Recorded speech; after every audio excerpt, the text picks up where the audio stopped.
My family cut me off for refusing their $25,000 demand, but the real nightmare started after Christmas night. I never thought a wedding invitation could feel like a ransom demand, but there I was, staring at my older cousin's email with the same sinking feeling you get when you realize you've been played before you even joined the game. In neat gold script, it announced the unforgettable union of Liam and Ava at some luxury resort in the Bahamas, followed by an itemized guest experience package that made my jaw drop. For the privilege of attending, each guest was to pay $87,000, not including airfare. They promised a 2-night stay in a private ocean villa, a champagne yacht cruise, a 12-course reception dinner prepared by a celebrity chef, and exclusive entertainment that will be talked about for years to come. Oh, and everyone had to sign a non-disclosure agreement. At first I thought it was satire, the kind of joke Liam might have tried years ago when we were both broke and pulling pranks on each other at Thanksgiving. But as I read it again, and once more just to be sure I wasn't hallucinating, I realized this wasn't a joke. Liam meant every word. He even wrote that, due to the intimate nature of the event, attendance is limited to those who truly value this once-in-a-lifetime experience. I called my younger sister Charlotte before I even processed my own outrage. She picked up on the first ring and didn't bother with hello. Please tell me you've seen this insanity. I didn't have to ask what she meant. $87,000, I said flatly. And our own flights on top of that. He's lost his mind. Charlotte laughed bitterly and said it was like he was auditioning for a reality TV show no one wanted to watch. When I asked if our parents were going, she told me Mom was trying to convince Dad it was worth it, while Dad muttered something about how he wouldn't pay that much to watch the sun rise on the moon, let alone for a wedding. That sounded exactly like him. He wasn't stingy, but he hated stupidity, and this was stupidity dressed up in designer clothes. Then Mom called me directly, her voice heavy with forced cheer. She said Liam really wanted me there, and that this was about family, not money. I told her it was exactly about money and asked what the NDA was for, but she only said it was to protect their privacy. Privacy from whom? I wanted to ask. The dolphins? I didn't bother arguing. Instead, I promised to think about it, knowing full well I wouldn't. The next morning, the family group chat was already in flames. My cousin Henry declared the whole thing a scam. Aunt Diane said we should be grateful to be included. Uncle Tom called it a shakedown, and Grandma typed, "Why NDA? Is there nudity?" By lunchtime, guests were publicly bowing out. Uncle Tom said he wouldn't pay 87 grand to see Jesus rise from the grave, much less Liam getting married. Charlotte chimed in that we could all go on a 2-week European trip for less than this madness. Then Liam jumped into the chat, accusing everyone of not caring about him, saying it wasn't about the money but about being part of the most important day of his life. I told him I'd be there if it were a normal wedding, but 87 grand and a legal gag order made it impossible. His answer came instantly, that celebrities did it all the time, and if we didn't think his wedding was worth it, we shouldn't bother coming at all. The group went silent after that, but the tension didn't. Every hour, another relative announced they were out. Liam's responses grew more aggressive, accusing us of being cheap and jealous. Charlotte finally told him the fact he thought this price tag made him better than us was exactly why no one wanted to go. That's when he started calling people directly. Our parents, me, others, ranting about loyalty and sacrifice, as if our love for him could be measured in wire transfers. When I refused again, he laughed coldly and said I'd made my choice, that I was selfish, and then he hung up. I should have been angry, but mostly I felt exhausted. The absurdity had stopped being shocking and started becoming something else, a kind of theater you can't stop watching because you know the next act will be even messier. 2 weeks passed without a single word from Liam, which would have been a relief if it weren't for the fact that my phone kept buzzing with updates from other relatives who couldn't seem to stop relaying his latest comments. Apparently, he had decided to host a pre-wedding screening process for guests who still wanted to attend, which meant an in-person interview with him and Ava over video call, during which they would assess commitment to the event's vision. The phrase alone made my stomach turn. Charlotte texted me screenshots of the invitation, which included an actual dress code for the interview. Smart formal attire to reflect the wedding's aesthetic tone. I thought she was joking until she sent me the PDF. When our cousin Henry refused the interview on principle, Liam went on social media to post a cryptic message about snakes in the family. He followed it with a long rant about how some people only want to be around you when it's convenient for them and don't understand the value of legacy. It was obvious who he meant, and just subtle enough to keep outsiders guessing. By the end of January, another absurd twist dropped into my lap. Mom called again, her voice sharp but trying to sound reasonable. She told me Liam had decided to subsidize part of the wedding cost for select family members, and that I had been chosen for this generous offer. The catch? I would still have to pay $48,000 upfront, plus sign an exclusive photo rights waiver that meant I couldn't post a single picture without his team's approval. I laughed before I could stop myself, which set Mom off. She said she didn't understand why I was being so stubborn when Liam was clearly trying to meet me halfway. I asked her if she had $48,000 lying around for a party she didn't even want to go to. She hung up without answering. Charlotte and I agreed we were done talking about it, but Liam wasn't done with us. A week later, I came home from work to find a courier envelope on my doorstep. Inside was a formal-looking letter with embossed gold lettering at the top. It was an attendance contract that outlined my obligations as a guest. Aside from payment terms, it demanded that I submit a list of any plus ones for background checks, refrain from speaking to the press, and participate in a surprise entertainment segment during the reception. The last clause was the most disturbing. It stated that any guest found disrupting the harmonious atmosphere would be escorted out by private security and forfeit all associated costs. I called Charlotte immediately, my voice shaking with a mix of disbelief and anger. She'd received the same letter. Even worse, she'd heard from Henry that Liam had quietly told people he was prepared to take legal action against any family member who disparaged the wedding publicly. I thought it was laughable until Charlotte sent me a screenshot from his fiancée's Instagram story that read, "You can't defame what's perfect, but you can still get sued trying." By mid-February, tensions had split the family clean down the middle. On one side, a handful of relatives who still planned to attend, either out of loyalty, fear of being cut off, or sheer fascination with the drama. On the other, the rest of us, who were now not just declining but actively avoiding Liam's calls. It was in the middle of this mess that I got the most unnerving message yet. An anonymous email from a burner account warning me that turning down the invitation will have long-term consequences for your family standing. It read like something out of a mob movie, except it was about overpriced hors d'oeuvres and curated photo ops. One evening, Charlotte called to say she'd heard Liam was planning to publicly announce a family betrayal at the wedding reception. Apparently, he'd hinted that certain people had undermined him and Ava, and that the announcement would set the record straight. I couldn't tell if this was a bluff to pressure us into coming, or if he was really prepared to drag the rest of us in front of whatever rich strangers he was inviting. Charlotte was convinced he would do it. I wasn't so sure, but the fact we were even having the conversation said enough about how far things had gone. Then came the most surreal moment yet. I was in line at the grocery store when a woman behind me tapped my shoulder and asked if I was the cousin who wasn't coming to Liam's wedding. She said her friend was Ava's personal stylist and that everyone on the team had been told I was jealous and trying to sabotage the event. I didn't know whether to laugh or to ask for the stylist's number so I could tell her the truth. Instead, I told the woman she must have me confused with someone else and left without my receipt. By March, I had stopped checking the family group chat altogether because every time I did, it was like wading into a swamp of passive-aggressive comments and thinly veiled jabs. But the silence didn't last long. Liam showed up in my inbox again, this time with a single line, "Last chance to prove you care." Attached was a new invoice, now reduced to $42,000, with a payment deadline in bold red letters. No explanation, no apology, just the implication that if I didn't pay, I was officially done in his eyes. I closed the email without replying, but I knew this wasn't the end. By April, Liam had dropped every remaining mask that had hidden his true intentions.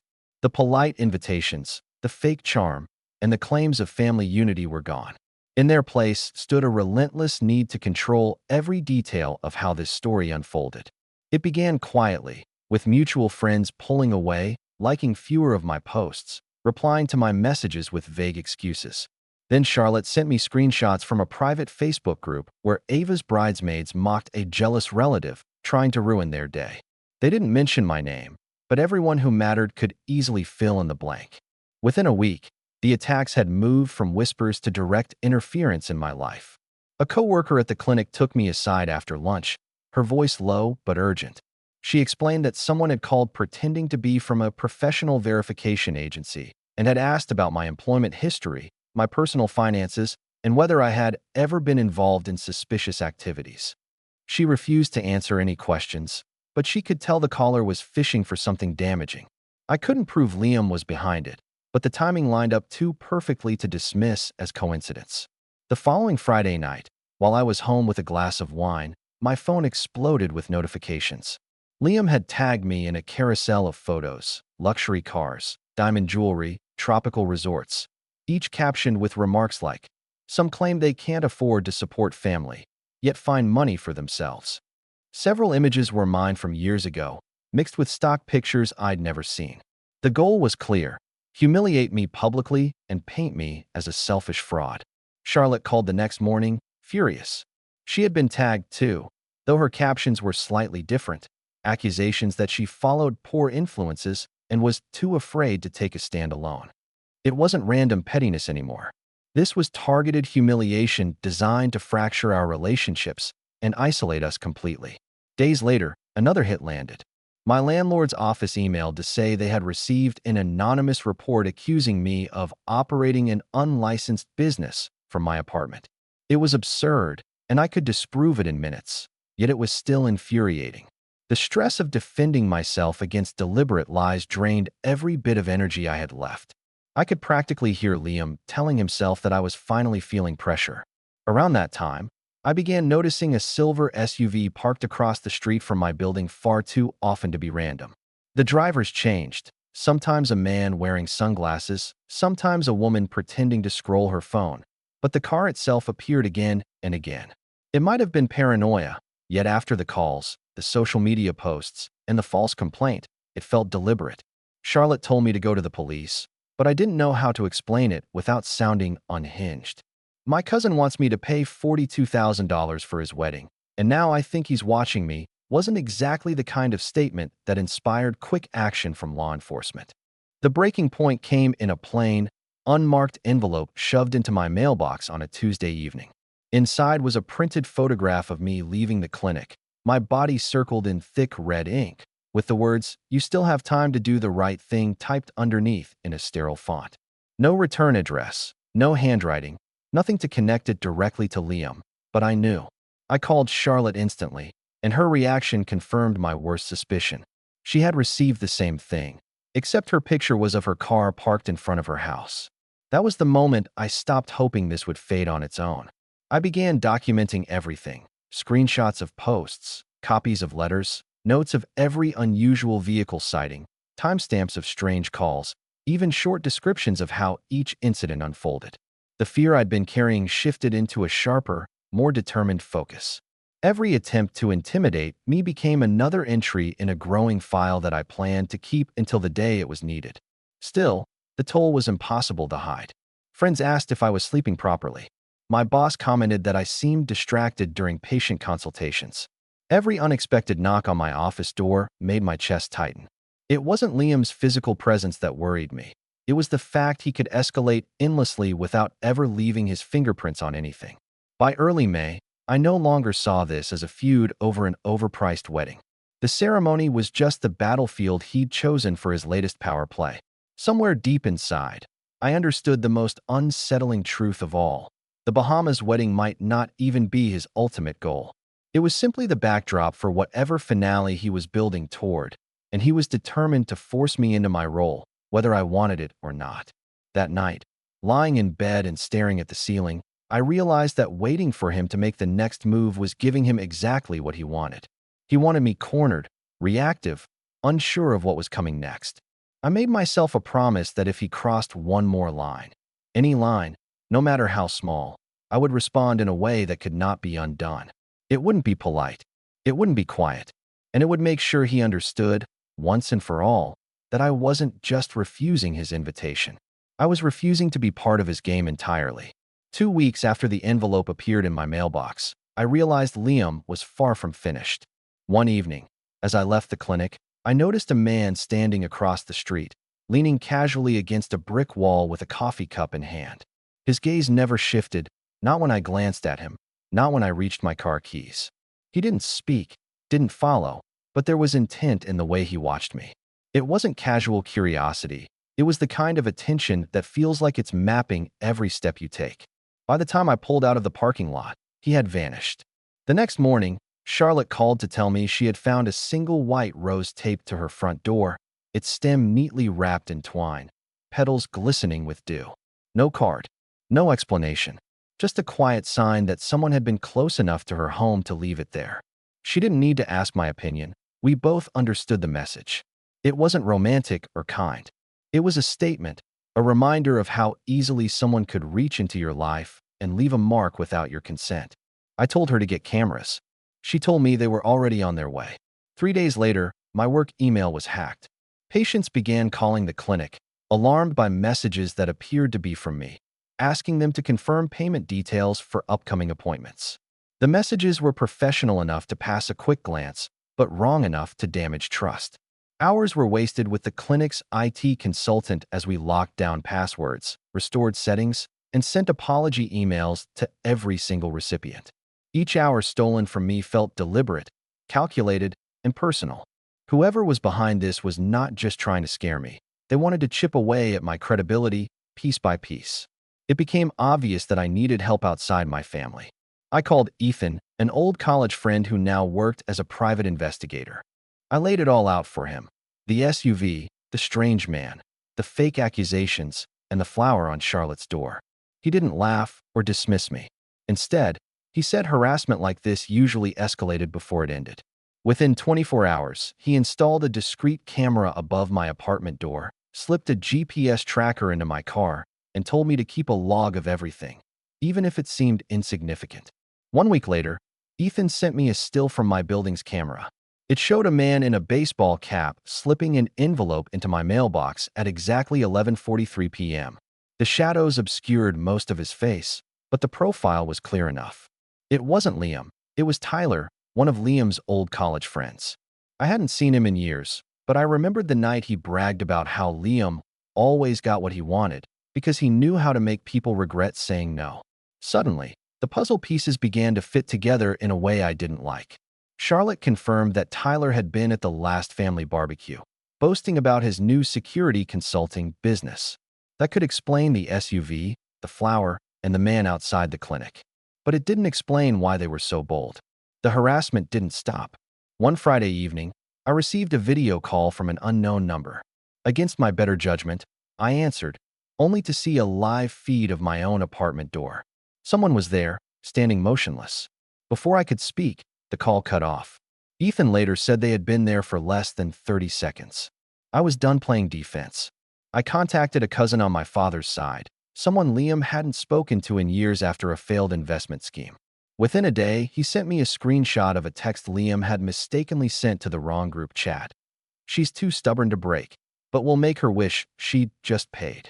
It wasn't enough for the police, but it was enough to confirm what I had suspected all along. Charlotte suggested confronting him at the upcoming family dinner, which our parents insisted I attend to clear the air. I didn't like the idea, but Ethan thought it might be useful. I arrived with my phone loaded, the image of Tyler at my mailbox, the text from Liam, and my detailed incident log. Liam smirked when I walked in, clearly expecting me to falter. I waited for the table to fall silent, then slid my phone across to him. His smirk broke for half a second before returning. "You have no idea what you're talking about," he said, leaning back. I didn't respond. I didn't need him to admit anything. Not here, not now. But I wanted him to understand that I wasn't scared anymore, and that I had the patience to wait him out. As the conversation shifted, I caught him watching me with calculation rather than amusement. For the first time, I wondered if he was beginning to think he might have underestimated me. That night, I left the dinner early. Outside, the cold air cut sharply against my cheeks, and the street lamps hummed faintly overhead. As I approached my car, I spotted a folded piece of paper under the windshield wiper. My pulse didn't spike as I opened it. In thick black marker, it read, "Last chance to make this easy." I slid the note into my bag, started the engine, and pulled away from the curb. If this was his last chance for easy, I was prepared to show him exactly how complicated things could become. The week after that note, the city felt smaller, like every corner had eyes and every shadow carried my name inside it. And I moved through those days pretending normalcy, while keeping my keys between my fingers and my phone on record whenever footsteps trailed a little too close behind mine, because I knew Liam wouldn't accept silence as an answer, and Tyler wouldn't miss the chance to turn silence into compliance. And I refused to be the quiet thing they could move across a board they thought they owned. Ethan kept telling me we should force the issue with a formal complaint and a press packet so nothing could be buried. But I also knew how easily charm could varnish a lie, especially when the liar wore expensive shoes and a clean smile. So I gathered proof like kindling, patient, stubborn, and colder than I'd ever been before.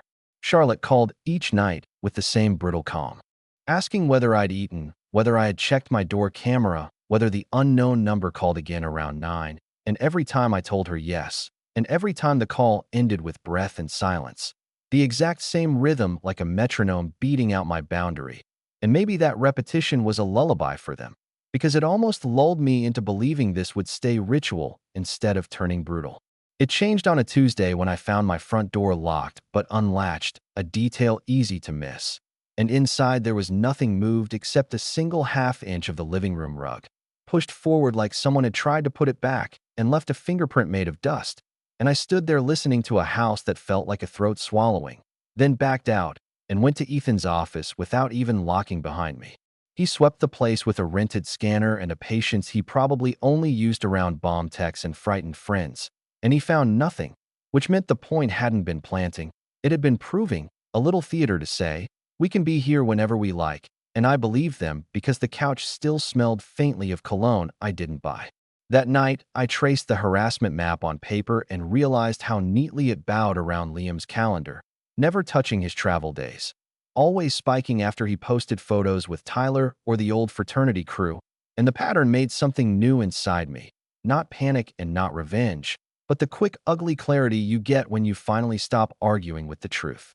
I drove to his place under a sky that looked rubbed out by erasers, the kind of sky that eats sound, and I parked 2 blocks away because I didn't want his cameras to study the plate Ethan told me to keep, then walked the back route along a fence that needed paint and a hedge that had swallowed a rusted tricycle, and I thought about childhood summers when we believed hedges were castles and brothers were forever, and I almost laughed because the only castle here was the glass office I saw, glowing behind his kitchen, where his silhouette leaned forward with a phone raised like a mirror. He saw my reflection before he saw me, turned, and smiled the way you smile when a dog returns without being called, which told me he had been waiting for a cornered thing. I told him I brought the log, the images, the text he sent to the wrong thread, the audio of footsteps and the timestamp that matched Tyler's car rental, and I laid my phone against the window so the light caught the screen and forced his eyes to accept the math. And for a breath the smile cracked like ice under a skater's blade. But then he shrugged the way men shrug when they have a second plan. I didn't hear the back door until it breathed cold air across my neck, and Tyler's shadow fell over my shoulder like a verdict, and the hit landed clean just above my ear. Not rage, not chaos, just professional force designed to fold me without noise. I woke with tape biting my wrists and a taste like coins in my mouth, the car bouncing over rutted gravel and pine needles, the dome light off, the dashboard a low red pulse, and I listened to Liam humming tunelessly, a sound people make when they're pretending to be fine, while Tyler scrolled his phone, the glow turning his face into a mask that had already forgotten mine. We stopped where the road gave up, the forest stepping closer and the night stepping in, and they walked me between trees that reached down like careful hands. And I thought about how many times Charlotte had said my name soft so I wouldn't forget it belonged to me, and how many mornings I'd watched strangers open their mouths while I repaired damage, and how it always felt like making bargains with pain, and I wondered who would make a bargain for me now. Liam said almost nothing as we reached the clearing, just breathed hard like he hated sweating. And when he finally spoke, his voice had that threat of disgust he reserved for people who refused his shortcuts. And he told me I should have taken the easy way because now there were too many costs to carry back. And I told him he had no idea what I could survive, which was true until the ground disappeared. The shove wasn't violent. It was tidy, a gesture meant to erase. And the drop wasn't long, but it was enough. because the slope hid rock beneath leaves, and the rock found the soft part of my side, and then the hard part of my skull, and the night narrowed to a point that pulsed with each heartbeat, and I felt warmth sliding along my hairline like a secret trying to leave.